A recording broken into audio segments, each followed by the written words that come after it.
What's up? Welcome to CPG Vibes number 197. Three more to go. Gavin, what's happening? Wade, it's been a long week for a couple reasons for me, but we're fighting off another cold over here. It feels like every couple months we're picking up a bug from the twins right now. How are you doing? I'm doing good. I'm doing good. The weather's nice. I mean, we're in the 70s. I'm a little scared to say spring has arrived, but I think it might be here. I'm not I sure. made that mistake a couple weeks ago, and then we had No. this huge cold front.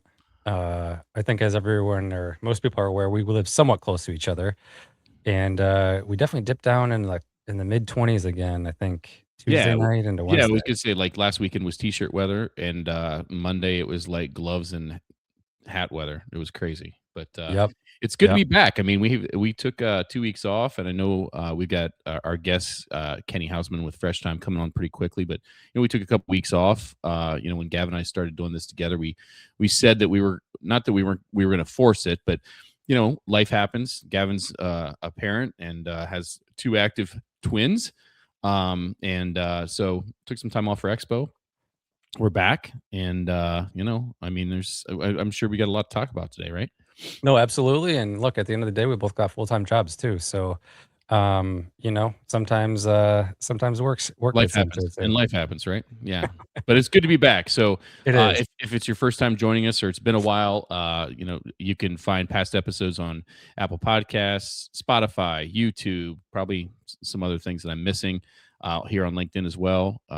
If you have a chance, give us 5 stars, a rating, drop a comment, thumbs up, whatever it is, whatever platform you're on, that helps us out. And as far as this show goes, we're going to be bringing on our guest. Drop some comments here in the chat. We'll see them live, and if the questions, comments, whatever, and we'll do our thing. Right? What I miss? I think that's good. I know we should bring Kenny on now, and let's get this show rolling. Let's do it. I'm gonna push that button. There he is, Kenny. Kenny, What's happening? What's happening, fellas? Happy to be Kenny, on why with don't you. why don't you give us a quick, 5-second rundown of where you're at today, and then we'll dig in from there, man. Awesome, fellas. Well, I think most folks know me by now, but I'm Kenny. I reside here in Wheaton, Illinois, right outside of Chicago, and currently I work at Fresh Thyme, leading our natural living, or what we call wellness merchandising team. Been in the grocery business for about 22 years. Started pushing carts in my neighborhood grocer and flourished from there. That's amazing. Right And on. over your tenure here at Fresh Time, you came in as a buyer, did that for a little bit, then was promoted to director, correct? Yeah, my journey with Fresh Thyme is a little bit unique. I actually have 2 stints over with Fresh Thyme, but between those 2 stints, I've worked in a multitude of different roles across many areas of the business and merchandising, all over center store. And yes, to answer your question, came in as a category manager, and then worked my way up to senior category manager and now director. Fantastic. And I know we want to talk about Expo really quick, so let's hop into that. And this can be for both of you because I obviously was vacant this year. Vacant. Wade, I know, I know your time has definitely changed from being a buyer to a director to VP to now being a broker. But Kenny, specifically for you, how was Expo this year? What was the vibe? And was there anything cool that you saw? And yeah, let's go. Let's take that. Yeah, overall, I would say it was a great few days. I think Expo, and correct me if I'm wrong, Wade, I'm celebrating the 45-year anniversary this year, which is really, really cool. And, for us, it's not just a celebration of new item innovation, but it's also a celebration and to pay homage to our partnerships.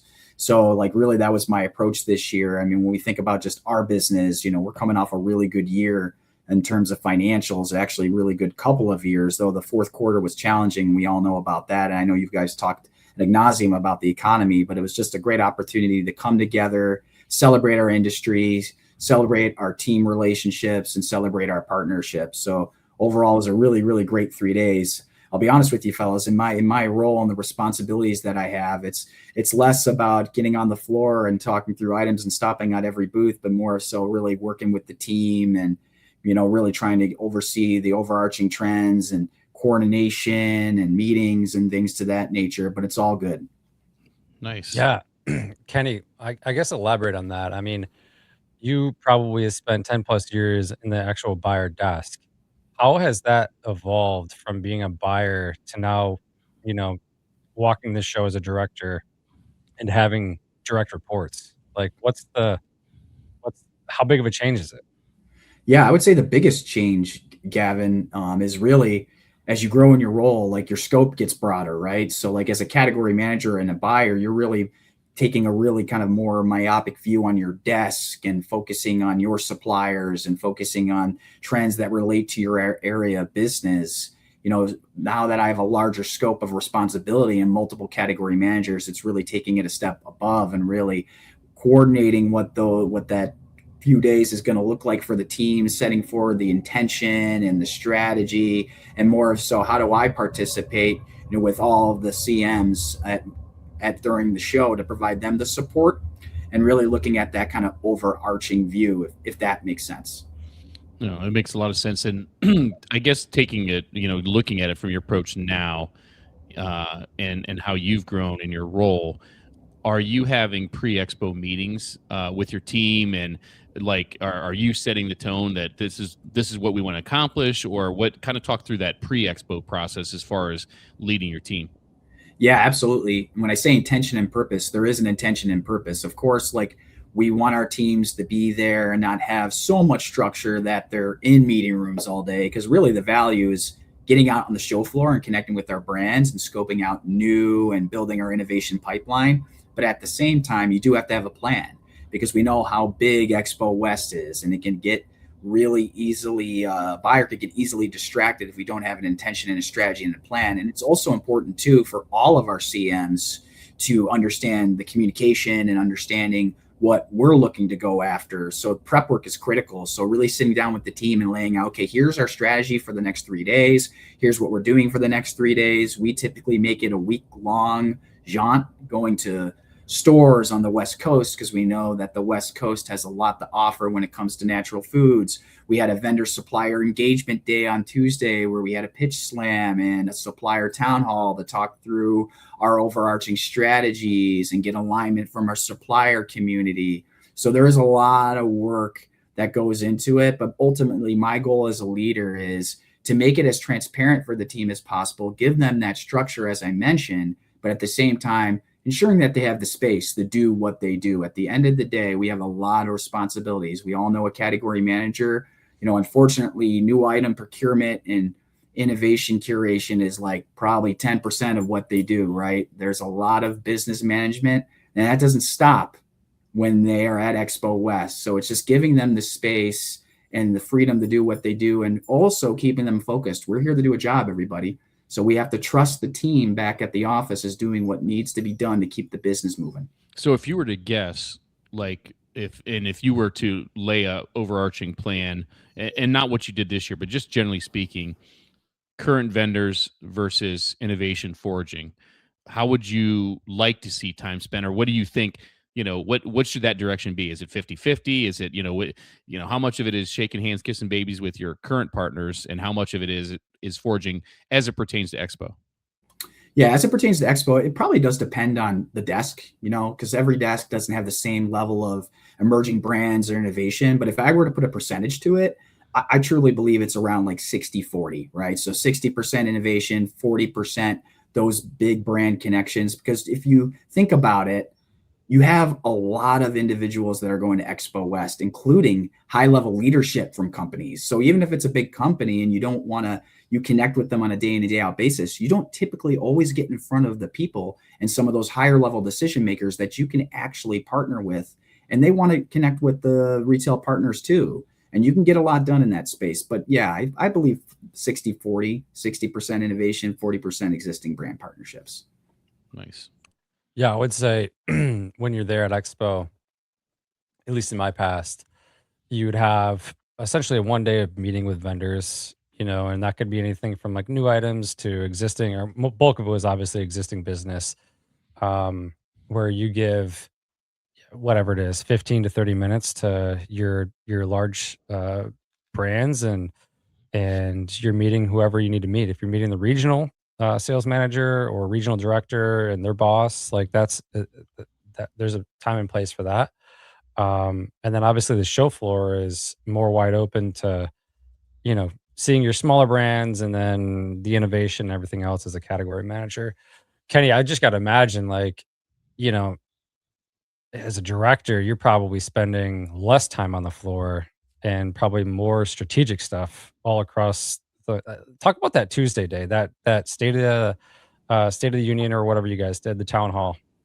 Yeah, I mean, supplier engagement day. So it was a day and it was a great day. So we rented a room, and basically what we wanted to do was connect with our supplier community. So we kicked off the day with a new item showcase a la Pitch Slam. So we actually partnered with Spins to bring in some emerging brands utilizing data, looking at voids, looking at our key top 10 trends. So for those who do not know, Fresh Thyme for the last 3 years actually publishes a top 10 trends across the Midwest article. We've been doing that for 3 years. So really prioritizing our efforts there. And it was a great day. So we had about 14 brands present to an expert panel of category managers, Fresh Thyme category managers. And what was cool about it is sitting back as a leader is you see your category managers in their element, right? Talking through innovation, providing that valuable feedback to the suppliers. And in return, we get a lot of value out of it as well, because it helps us really dedicate the headspace for new item innovation and help build that innovation pipeline.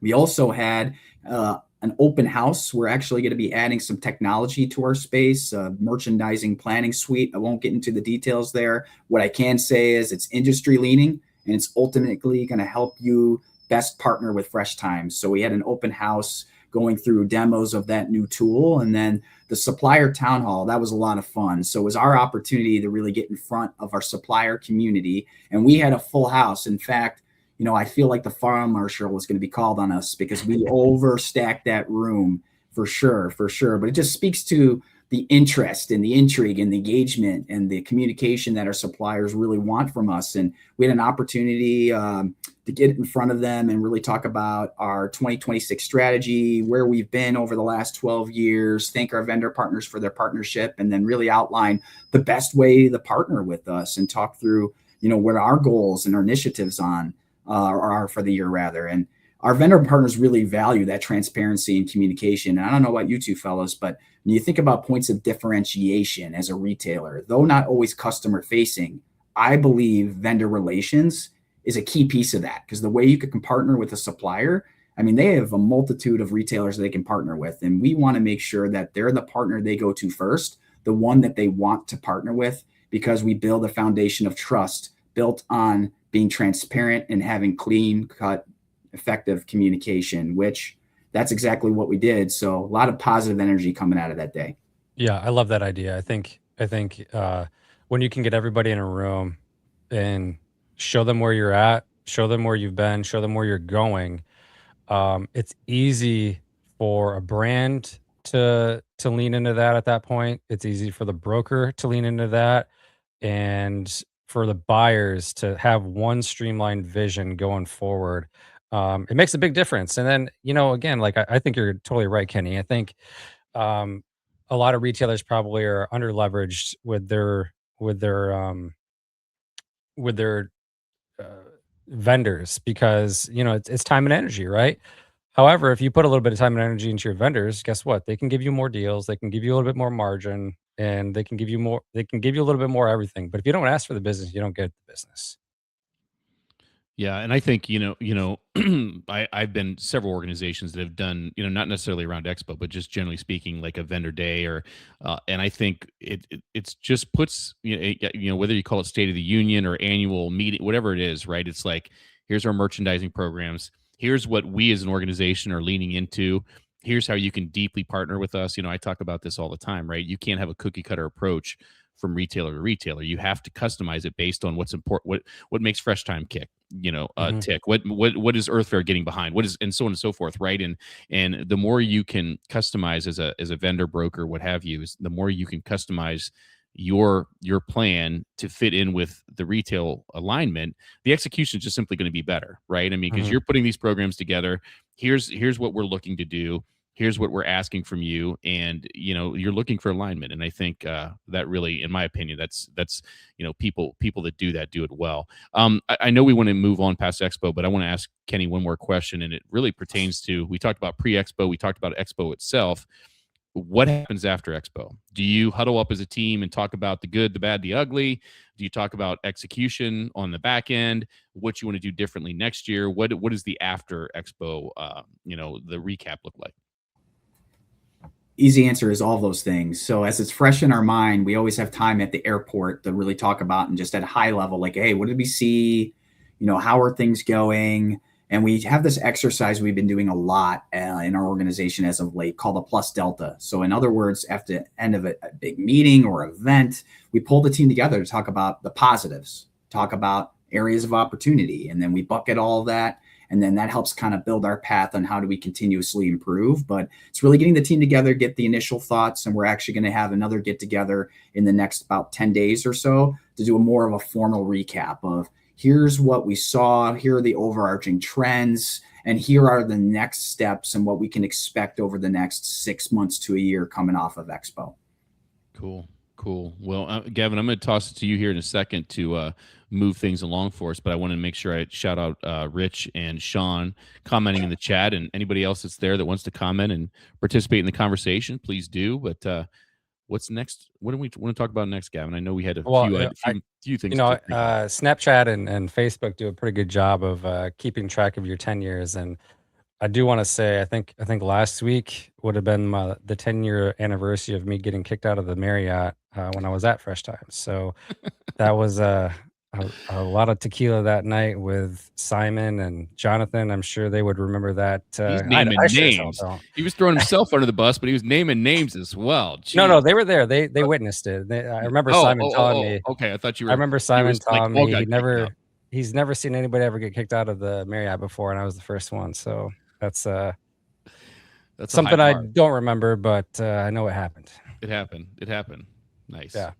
Nice. Well, as we get out of Expo, then, Kenny, I want to talk about just your journey, and because I think it is very insightful, and you have a lot changes when you go from being a buyer to whether it's your very focused work on whatever category it is, to the relationships you have with your broker network or your vendor partners. It all changes when you become a director, doesn't it? I mean, you still matter. You're still a very key figure, but you're not owning the day-to-day relationships like you once were. So I want you to talk to us about what it is like to lead a team now of however many category managers you have, and what that looks like on a day-to-day and week-to-week and month-to-month. Yeah, great questions. Did not know about that Marriott story, Gavin. I can't say I have a similar story as you, brother. I go to bed at 9 o'clock every day during Expo. I say this, nothing good happens after 10 o'clock, so go to bed. But, to each his own. Just giving you a hard time, bud.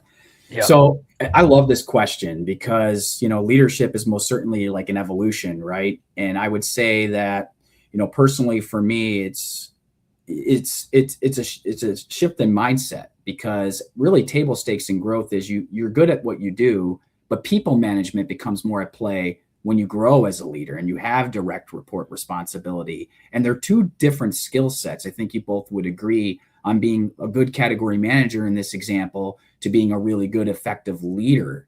To your point, my role is more about continuing to build the strategy and the vision for the team to allow them a clear-cut vision to execute and allow them to give them the space and the resources necessary to be successful. And that's really what I pride myself on. And, you also have to get that satisfaction you used to get in maybe a previous role. Like as a category manager, you're seeing category reviews and you're launching items and you're seeing from the day-to-day that come to light. A wise mentor told me, as you grow, specifically in leadership, you're going to have to find that kind of satisfaction in different ways. And for me, it's that development of the team and continuing to see them grow. I mean, there's nothing that makes me more happy to promote someone, to continue to see someone elevate and step up when they don't even have to in that moment, and continue to take that initiative and rally behind what you're doing.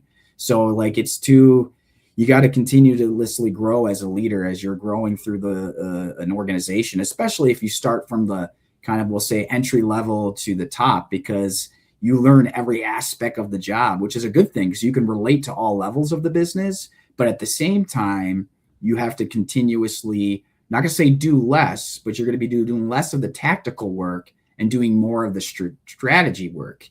And another wise mentor told me too, as you grow in leadership and in roles, you're going to have to continue to elevate that mindset and really continue to drive results through your team to allow you the space to work on vision and strategy work, because that's really what you're being evaluated on and what you're responsible for as an organization. And for some, that mindset shift is harder than others. Personally, for me, the way I continuously get through it is just continuing to lean into the team, allowing them to own their business, giving them the confidence to own their business. And that means also celebrating the wins, but also holding them accountable for what maybe didn't go so well and the opportunities, and allowing them the space to make mistakes and allowing them the space to be able to learn from them.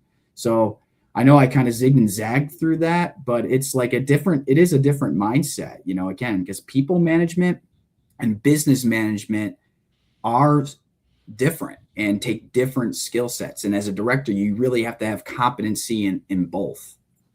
Kenny, I think you brought up something really cool, which is you talk about a lot of the positives, and it's always easy. We see it all over LinkedIn all the time, right? Like you can't really scroll more than 2 stories or whatever, or 2 posts without seeing someone cheering, which is totally cool and great, and I get it.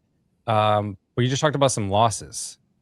Talk to me about either personally something that you thought was going to work and didn't, or maybe something Fresh Thyme thought was going to work and didn't, and what that all was like. Yeah, I mean, I'll say this: I feel like we learn more from our failures, quote unquote, than some of our successes. Right? That's a really good question, Gavin. I think, like, if I can come to like a recent example, and I'll just kind of keep it high level, I would say, I think there was a program that we were trying to execute at Fresh Thyme, a new merchandising program that we put together. It was really this kind of less is more mindset, right? And I'll be honest with you, like, some of us agreed, some of us weren't agreed, but at the end of the day, we were aligned as a leadership team to say, you know what, this is what we feel is going to help us drive success in the business. And I would say the mistake I made in communicating that was I didn't get my next level leader in the conversation early enough. And why that's important is because as a leadership team, you have, at a director level, you may have a couple of senior managers or managers that are on your team. And ultimately, they're the ones that are closest to the people. So it's important when you're communicating big changes that are ultimately are for the betterment for the business, but you're at the change curve and you're over here and they may be over there. It's important to get that in alignment with your next level leader, because you're ultimately trying to deliver that message that could be very challenging, because you're going to say, we're going to be changing these things and it's going to involve this level of work. We're going to have to pivot here or pivot there and really explain the why. And if they're not in the same spot, or at least close to the same spot as you, you can have fragmented communication. And that's what exactly happened to me. And this was about 6 months ago. And ultimately, the message didn't land as the way I envisioned it, but I could see it happening in the moment. And I pulled that leader aside. I said, hey, I'm going to be completely honest with you. I should have brought you in on this journey earlier.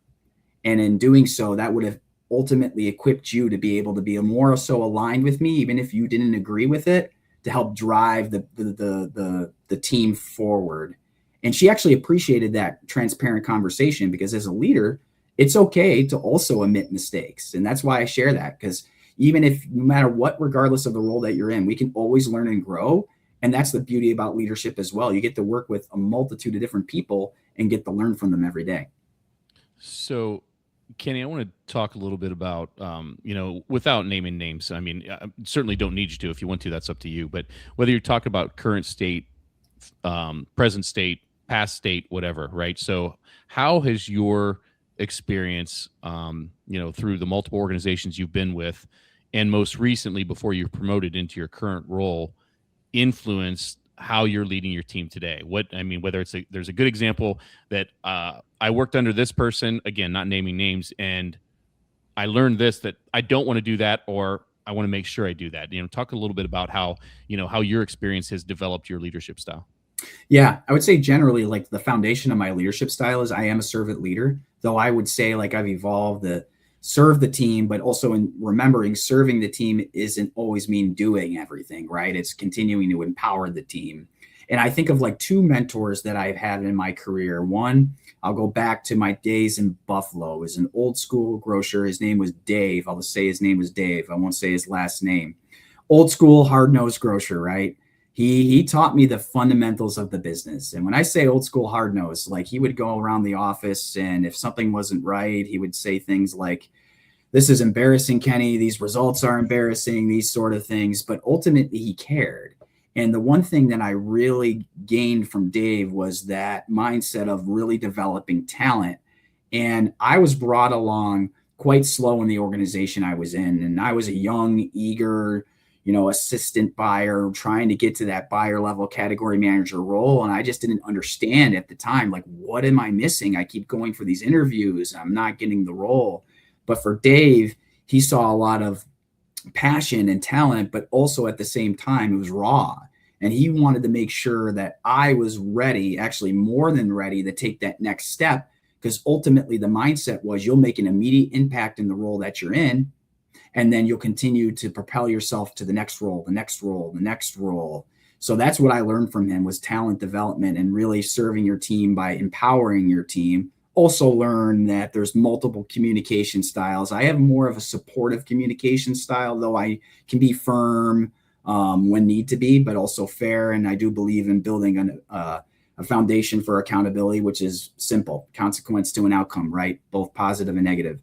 Then the next leader, I would say, is the other side of the spectrum, who's very new school. And I think you both know him. In fact, you name dropped them earlier, Gavin, Jonathan Lawrence, right? Probably the most influential leader that I've come across in the business, and was so instrumental for me. When I came to Fresh Thyme for the first time, I worked in a really tough environment and situation where the mindset was, we're going to bring you 3 pegs down to get you 2 pegs up, right? And honestly, that's a tough place to be from a mental standpoint. And I came into Fresh Thyme with a lot of experience and great foundation for category management, but lacked confidence. But Jonathan saw that and helped me really round myself out as a leader and get more confident in myself and get more confident in my ability to contribute. And over the last 6 years, have really developed as a leader just through that mindset. And really what I learned from him is servant leadership to the next level through empowerment, but also building that self-confidence. And you can lead in your own way, and you should feel confident in your own leadership voice. And I give him a lot of credit because he navigated through a lot of challenging situations at Fresh Thyme, especially at the end of his tenure there. And how he elevated himself as an executive leader, I think, is just a real positive example on how you can continue to evolve and learn. So those are really 2 leaders that come to top of mind that really helped shape my leadership style. So as a follow-up, just talking about evolution, you've worked for, and this is my interpretation, and I think, I hope we're aligned in this. You've worked for some more conventional grocers, kind of the next step up, and then now a higher end natural organic grocer. What, during that evolution, what are the biggest differences you've experienced in business models as far as strategies, without divulging anything, obviously, strategies, go to market, things like that? What are the biggest differences that you've experienced? Yeah, great question, Wade. I would say, like, I did grow up through conventional, and I've worked in a multitude of different channels, from conventional to small independent to mass and now natural. And I truly feel at home in the natural food space for multiple reasons. One, I align with the lifestyle.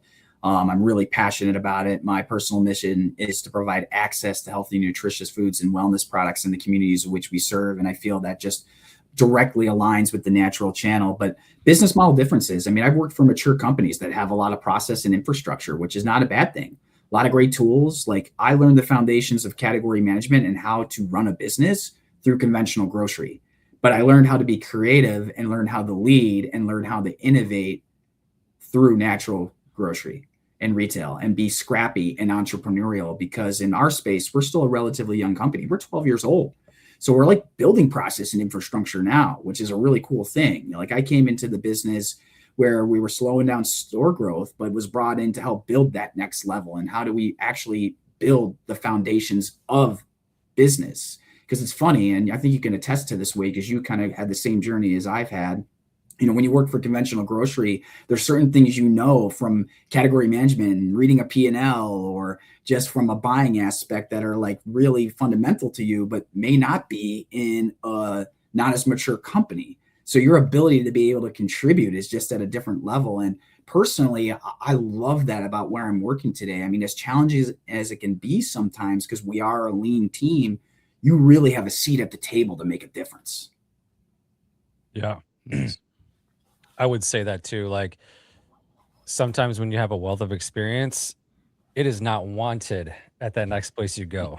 It's just going to cause friction, and they're not ready. Some companies just aren't ready for that. Ready for that experience. It's stuff that they need to experience on their own. Absolutely. And you have to. For me, I could have stuck around in Buffalo, right, and had a good job and work with great people. But if I reflect on that, I would still be in probably the same role, the same job that I'm in today. And it would have stifled my growth, as a person and as an individual. And, I think to your point, Gavin, sometimes, that experience isn't wanted. They're like, oh, yeah, we hear you, but this is what our strategy is. And, everyone, again, I'm not minimizing the impact you can make at a company like that. Everyone has different personalities. My personality is I want to be a part and have a seat at the table of building an organization and really helping build a vision and a strategy. And when you work for a company that has that, you're becoming an executor, which is not a bad thing. Personally, for me, I get more satisfaction on building. Yep. It's just a different role at that point. So one of the things that you touched on about 10 minutes ago, or what felt like 10 minutes ago, was you've been in these positions before, right? So you've been a buyer, and I want to go take it back to you as a director now and how you lead your team. I think one of the best things about your situation is you've been in their shoes. So that makes you, to me anyways, that makes you so relatable. So like if I was a category manager, you're my boss, I feel like I would have a great relationship with you because, hey, you've done my job. Like I can learn from you. Just talk about that a little bit, and how you interact with your team, how you hold them accountable, and what that leadership style looks like for them. Yeah, I mean, you hit it on relatability, right? And when you are able to do the job and work in the space that they worked at, not only that, like the category managers that have grown up as category managers now that worked on the front lines, they saw me as a category manager at Fresh Thyme, now working up to this role. So there is that relatability there. I've been where they've been. Different time in the business, different aspects of the business. The one thing I don't do is I give them guidance and coaching, but I allow them the space to manage the business the way they want to manage the business, or the way that they work in their work style. There's multiple ways to drive success and results. And I have a way of getting to it. At the end of the day, as long as we get to it and we maintain the values of our organization and the expectations I have for the team, that's what matters most. And really my expectations are building a foundation of trust through clear-cut communication. Let's be honest, hold ourselves with the highest level of integrity. Let's be open with each other, and let's have some fun selling groceries. I mean, we're selling groceries, right? So like that's really kind of my foundations and our values. But in terms of holding them accountable, like I give my team a lot of latitude, right? And a lot of responsibility. But with that comes the responsibility to deliver on our KPIs and results. So I have touch bases with my team every week. We have a staff meeting every week, and we start with the results first, right? We start with the key KPIs, and we are very honest and direct on where we are today. And whether we're experiencing challenges or where we're experiencing success, or a little bit of both, and really challenging the team to not just look at the results in the rearview mirror, but like, what are we doing about it? What's the forward outlook look like? And really, again, empowering them to look forward and outward in terms of accountability. And I find that to be the most effective. I mean, there are times where, You have to flex your leadership style a little bit, right? I mean, there's times where your message may be a little softer, a little bit more stern, but I find that, every individual is a little bit different, but also at the same time, you have to be consistent on what your expectations are for every team and consistent in how you celebrate wins and address opportunities across the team. Because as soon as you're not, then you know what happens. There's fragmentation. At the end of the day, you can't have fragmentation in the team. No, it starts causing a little bit of cancer, toxicity, and that's a slippery slope if you start that whole process. Wade, shoot this back over to you. I had a question, but No, I've got one. It's Nice. kind of along the lines of what he was talking about. So I was just going to say, along those lines, you're giving your team latitude, and we've talked about this subject many times. And as you grow into your role and you're leading a team, vendors periodically will come go over their category manager's head, and so you're no longer a category manager. So now you've got a brand or somebody coming to you, and my guess is, and I'm going to let you answer here, but there's multi parts of this question. My guess is you're going to say, hey, that's great. I'll facilitate an introduction to my category manager. They're the decision maker, right? And go that route. Okay, so that's number one. How do you handle that? Number two is you've given your gals, team latitude to make these decisions, but you're passionate that we need this item, we need this brand, we need this for this category. They choose to go the opposite direction. How do you handle that without stepping on toes? Yeah, the first part's actually much easier to answer. I would answer it the same way that you just articulated it, Wade. And also making it clear to them too. This is how I operate. I trust my team. Yep. And just making it clear and indirectly or sometimes directly, hey, this approach doesn't work, right? So at the end of the day, we build a foundation of empowering our teams. What I expect out of the team is, hey, we can't provide feedback to everybody. However, if you do provide feedback, give them a quick sentence it can be as simple as, hey, we're not reviewing this category right now, or just get back to them, right? Just say yes or no so they can move on. And that is more than enough. To your second part of the question, that's an interesting one. It's a difficult needle to thread. It's really starting with just asking why, right? So why aren't we taking this item? Like, we see the data in spins is compelling, or we see X or Y. Just help me go through the thought process. And at the end of the day, Wade, my philosophy is, if the category manager has their conviction and they back it up with data and insight, then we're going to roll with their decision, because I know it's well thought through. Now, at the end of the day, if we find that, oh, yep, this is a key void, it's our biggest opportunity, yeah, we'll go back and revisit that item or that brand in that case to make sure we're not missing the boat. But generally speaking, I don't go in over the head of a category manager. It's just more of inquisitive, just to make sure they thought it through. Because at the end of the day, like, how it goes. When you're a category manager, like, when your boss tells you to do something, you may just as by nature and say, well, I don't want this individual to make this decision for me. I'm not going to do it. At the end of the day, as long as it's backed by insight, that's fine. So I know Gavin has a follow-up or a question, but I'm going to follow up one more with that along those lines, and more or less the strategy, because you've mentioned data and spin several times. So from an innovation perspective, and I know there's retailers out there that I won't say insist or demand, I kind of just did, but really push to be first to market, right? Mm-hmm. Where is strategically do you or your organization sit as far as that goes?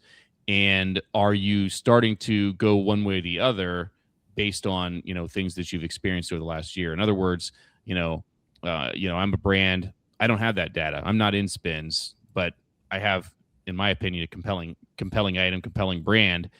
But how would you, if you were presenting to your team from the brand side, how would you play out that story, right? I don't have data.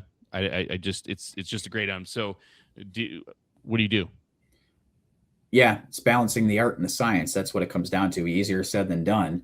I mean, there's not going to be data for everything, right? At the end of the day, we do need to use our intuition, and we empower our category managers to do so. To take it just a step back, not necessarily brand facing, but my approach with the team is, in order for you to earn the space to innovate, you have to have a strong core business. So once you have that core business and foundation right, that gives you the space to do that. Because we can't have a set full of quote unquote unicorns, right? That's not going to drive the KPIs we need in order to drive the sales and the results and the plan that we need to deliver. So there's that balance there. I would say, like, as a brand approaching our category managers, look at the trends, do your research and do your homework and understand, like, how do we operate as a retailer, and really objectively look at our category and say, like, yeah, there truly is an opportunity here, or maybe there's not, and be inquisitive and ask what's it going to drive category success for you.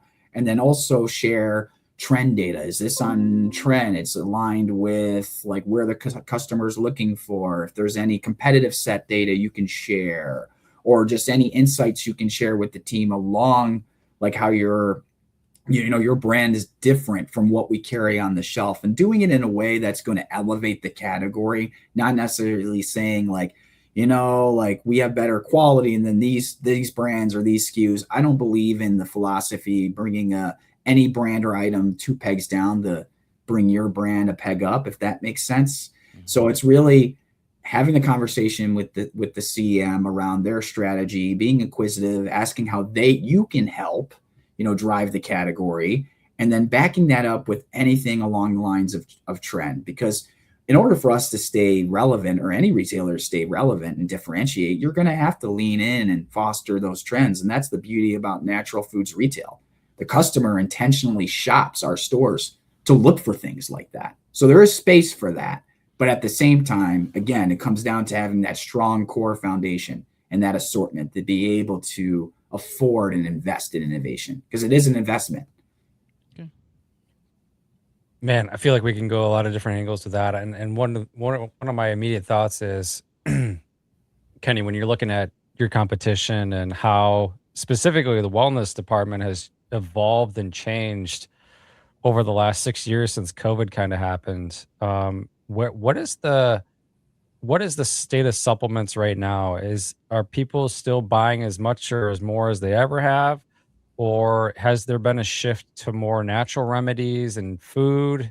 What's your thought there? Or is there some actual statistics behind some of that stuff?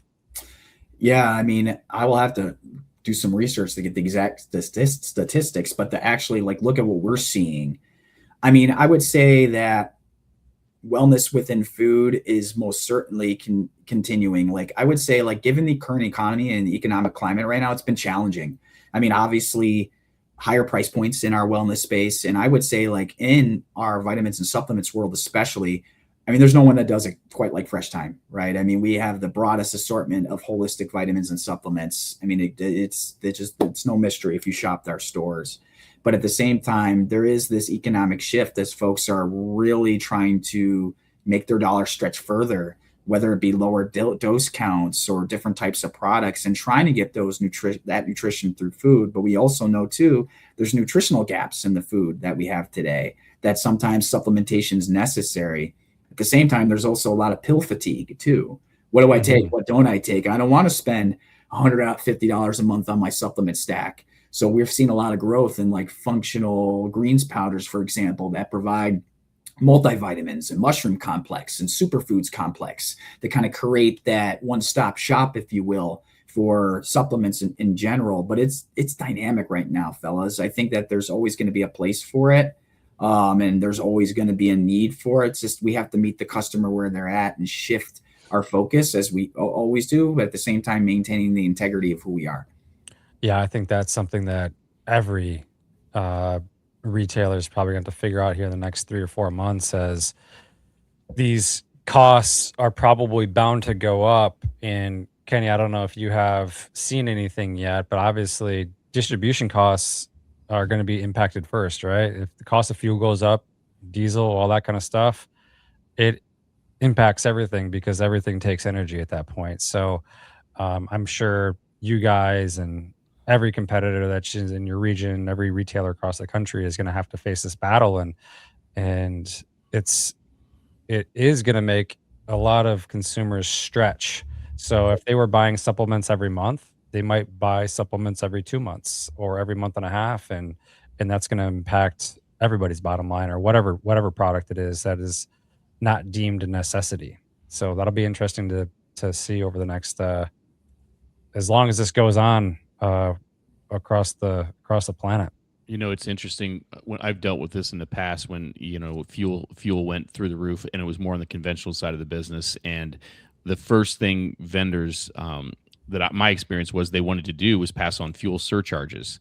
Yeah. And the problem with that, and I think I've talked about this before, but if not, I'm going to. The problem with that from a retailer perspective is that you can't, I have a case of cereal costs this, a case of water costs this, and then at the bottom of the invoice there's this fuel surcharge. And for me as a retailer, I'm pricing off of the case of cereal and the case of water, and that's helps me with my retails, right? I have my category margins, all those goals, we've talked about it. But there's this lump thing at the bottom that they're trying. So I always push back. I need it in the cost of goods because I have to pass it on to the end consumer. And I don't want to do that.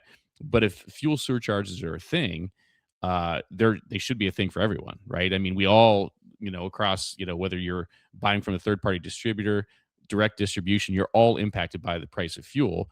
And so whether you like it as an end consumer or not, I wanted, as from a retail perspective, I needed that in the cost of goods to be able to show cost went up this much. I'm passing it on. It just flows through. I don't know, Kenny, what are your thoughts relative to that? Yeah, transparency is the key. Understanding all the lines of costs and how it impacts the bottom line. Because at the end of the day, it comes from somewhere. It's either in your retail COGS margin or it's going to impact labor and experience at store level.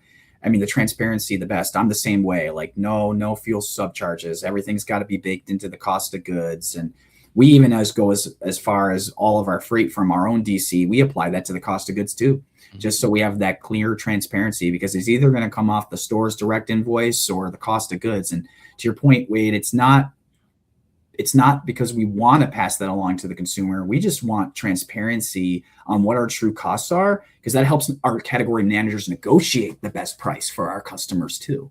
Right. Agree. Yep. I agree with that.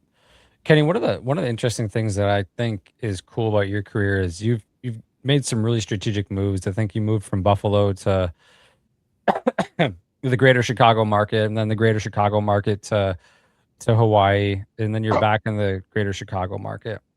Can you walk us through why you made those moves? And I think it's all worked out very well for you. But there's people out there that I think stay in a job, and you referenced this earlier, where you could definitely still be in Buffalo and still be doing your thing there. But I think a lot of people just get content in being the same job over and over and over again. And you definitely did it differently. But I would like you to elaborate on that. You did leave one stop off along the way, but I'll let Kenny tell you that. Okay, thank you. Yeah, you got to do your research, man, Gavin. I expect more from you. We've known each other too long for this, and you've heard this story so many times. But no, and I will just preface it with this. This is my journey, right? Like, yeah. I'm sharing my journey, but I do strongly believe that you had to leave your hometown just for a little bit, right, to experience something different. This is beyond just work, just from a personal standpoint, whether that's going away for college or traveling when you get out of college or whatever you decide. I just truly believe that, so you can get just a taste of what it's like, because we all think we know the world, but then we leave our hometown. You're like, wow, this is different. Oh, wow. I'm learning these things. So, and I would say, like, you say strategic. I mean, I kind of went where the opportunities were. When I left Buffalo, I actually had a short stint in St. Louis, and it was just one of those situations where it got me out of Buffalo. The organization I was with was not a good fit. It was just one of those, again, situations that got me out of Buffalo, got me outside my comfort zone. And sometimes those situations, you actually learn a lot. You learn about who you want to be, but more importantly, who you don't. So that was one of those situations. But what brought me over to Chicago was the ability to work for Fresh Thyme at that first for that first stint, to work for a growing company. I knew I wanted to be in natural foods, because the last role I had with my previous retailer, my first retailer, was managing natural and organics, or NOSH, wall to wall. So I knew, like, yes, I want to pursue these passions of grocery retail and wellness. So there was just an amazing and unique opportunity to do so. And I'm glad that I did. As I mentioned, like, when I came to Fresh Thyme, a lot of knowledge and potential, lacked confidence. But in that 3-4 year time frame, I rebuilt that confidence. And not only that, I built my now relationship with my partner, my wife, Kathy. Like I met her in Chicago, and my personal life has just flourished from there. But Hawaii was an interesting opportunity, right? So I see myself as almost like a student of the world. Same with my wife. And we're like, this is such a unique opportunity. And people ask, why'd you do it? I said, because we could. We had the ability, and we wanted to take that calculated risk to get out there. And I have to say, it was the most beautiful place in the world. Hawaii is just an amazing, amazing place. And if those who have not been there, I strongly encourage you to do so. And the retailer I worked with was a great company, family-owned company called Foodland. I got back to my roots a little bit, managing natural and organics and specialty wall to wall for them. A lot of work. They are a lean and mean team to the largest degree. So you're working in all levels of the business. I could be in like a boardroom style meeting in the morning and flying on a flyer to Kauai, flipping dairy cases. That's the type of work that you did at Foodland. But it was a lot of fun and a little bit stressful, but it was really cool to have the opportunity to bridge the gap, natural foods gap for them, because it was a huge opportunity. And I'm proud to say I was able to build infrastructure and a team in my short time there, and really took a business that was relatively low volume and tripled the volume in less than 3 years. So that was really, really cool to be a part of. And from a leadership and just connection with people standpoint, I learned an immense amount. I mean, you got to imagine like coming from the mainland and trying to build trust with the team of working alongside locals. Like the way I did that was really just continuing to put my head down and help in any way that I could, and working through all levels of the business, I think really helped in that space, and being kind and understanding, and ultimately build really rich relationships. Actually at Expo, I had the opportunity to reconnect with some of my friends and colleagues from Hawaii, and it was just like a good old homecoming. It just felt really good. And I'm proud of building those relationships because, as I mentioned, it can be most certainly challenging, but that helped equip me when I came back to the mainland to really be able to be that much more of an effective leader, just being able to communicate and be able to relate to the team. And coming back to Fresh Thyme, I didn't expect that. I talked about Jonathan before, but he's a good friend of mine. He was a boss and a mentor, and he'll still be a mentor and an advocate for me. But at the same time, most importantly, he's a friend. And when I called him, said, hey, I'm going to come back, just didn't expect that to come out of the conversation, but we were just talking about life. And, before I hung up, he said, hey, I just got to ask you, like, would you ever consider coming back to work for us? And I think I got a unique opportunity for you. And, at that point, I'm like, nah, let me see. I got to get my ducks in a row. And at that point, he said, what about managing wellness? I said, I've never really done that before. It sounds like a lot of fun. So the rest is history. So that's really kind of been my journey. Yeah, I love that. I think what makes your situation so unique is you've put yourself in these positions that make yourself even more relatable. So if again, all your direct reports, it's not like you have one experience to draw back from, you have several. And that I think makes for or has the building blocks to make for a really effective leader. Yeah, I would agree. And I appreciate you saying that. It's all about relatability too, and how you communicate with the team, right? I mean, that comes down to it. I said communication so much, and I believe in that. Like building strong communication is ultimately the foundation of a strong team, and being able to effectively communicate and relate to them, because we all have a job to do. We all have a role to play. And as a leader, some people say, are you like a orchestra conductor? I say at Fresh Thyme, I'm more like a jazz musician, band leader, right? Because we can improvise and we can do a lot of different things. But at the same time, that's what you have to do. You do have to like lead a team and be able to drive them towards a common goal. And every personality is different. So the more experience you have, the more ability you're able to draw upon, or experience you're able to draw upon, rather, to reach your team. So I want to ask you, and I know we're wrapping things up here pretty quick. You went to Hawaii kind of at the tail end, towards the tail end of COVID. And obviously you went from the Chicagoland area all the way into the, South Pacific, and, just out in the middle of nowhere during a national, a pandemic. How, when you talk about building relationships, not internal, but external with your vendor community, how did you approach that going into a brand new market, completely different, on the other side of the world practically, and B, during a pandemic? How did you tackle that? Yeah, it wasn't easy. I mean, so yes, the mainland was coming kind of out of the pandemic at that point. Lockdown was starting to subside. Unfortunately, in the islands or in Honolulu and in Hawaii, they were still in it, because what individuals may not understand is Honolulu is actually considered the centralized medical hub servicing all the Pacific Islands. So it's not just Hawaii, that's Tonga and Guam and all the Pacific Islands, as I mentioned. So if something were to happen, that could be devastating for the South Pacific there. So the way I did it, it was trying to get out as much as I could, right out into the stores as much as I could. Had to mask it up, had to do all the things. I mean, we were considered essential workforce, so there was some loopholes there that allowed us to get out and about, in the market. From a vendor standpoint, a lot of virtual, unfortunately. I mean, that was just the reality. And honestly, it's interesting. Like we have local brokers, or they had local brokers for sure that were servicing the islands, but a lot of the reps, there were West Coast reps, some that I dealt with even when I was in the Midwest and even the Northeast, because it really is a big business, small business, right? So a lot of these conversations would have been virtual anyway, because that's just the nature of doing business out in Hawaii. So it was a lot of virtual, trying to do the best I could by getting out to farmers markets as well for the local vendors, and just trying to get out into the stores as much as I could. Nice. Gavin, what else? We're almost at time. I think if I ask another question, we're probably gonna go like 5 or 6 minutes over. So I think this is a pretty good pause. Kenny, I really enjoyed the conversation. I think obviously we're gonna have you on again at some point, and it's really cool to watch your journey, be a part of it as a friend and almost coworker and all that good stuff, man. Yeah, absolutely. Hey, fellas, I really appreciate the opportunity for coming on to get to chat with you. And you know how I feel about both of you in this show. I mean, I think you guys are just doing such great things for our industry, and it's just so proud of both of you, what you've accomplished and the friendship we forged. Appreciate you, Kenny. And, I am going to throw one more question. Gavin, this might be a new thing. I just made this up. Cool. You've been a fan, a supporter, a participant of the show literally since its inception. I know you haven't listened. You couldn't listen to every single one, but if you were to name a name or two or a topic or two that you haven't heard or haven't seen on the show, what would it be? Oh man, that's a really good question.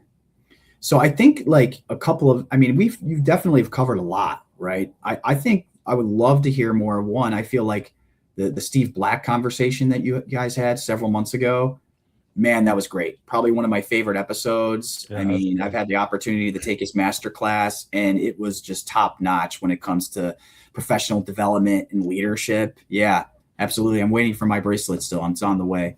But I just feel like more of that. And also like, maybe a little bit more of like just dealing through like, I'm not gonna say work-life balance, but how do you balance life and work in that journey and stages of life, if that makes sense? Like I go to Gavin, for example, like, he's a relatively new father. Like how do folks navigate through that? Like, how do you balance the ambition of your career, but also the ambition of your family? I like to think that you could do both, but transparently, like I don't have a lot of experience in that space because I don't have kids. Right. So maybe that could I be could talk about that for days. I mean, I alluded to it earlier, right? Like getting kicked out of a Marriott bar when I'm 27 years old and hammered drunk, and I ain't doing that anymore, and then juggling the life of twins. I mean, it is a lot. There could definitely be aspects to that. I think honestly, trade shows is a really good example of that. It's just like, or every time I leave the house, actually, for a work event, whether it's to go to the airport or a trade show or whatever, and the second I pull out of the driveway, man, that's when I start missing home. It's tough. Yeah, definitely. I can only imagine, fellas. Well, Kenny, appreciate the ideas, and Gavin got some things to talk about in that regard. So we appreciate the insight, and more importantly, appreciate you. We'll see everybody here next week, 3:00 Friday, the 27th, 3 p.m. Eastern, 12 p.m. Pacific. See everybody on the flip side. Have a good one. Bye.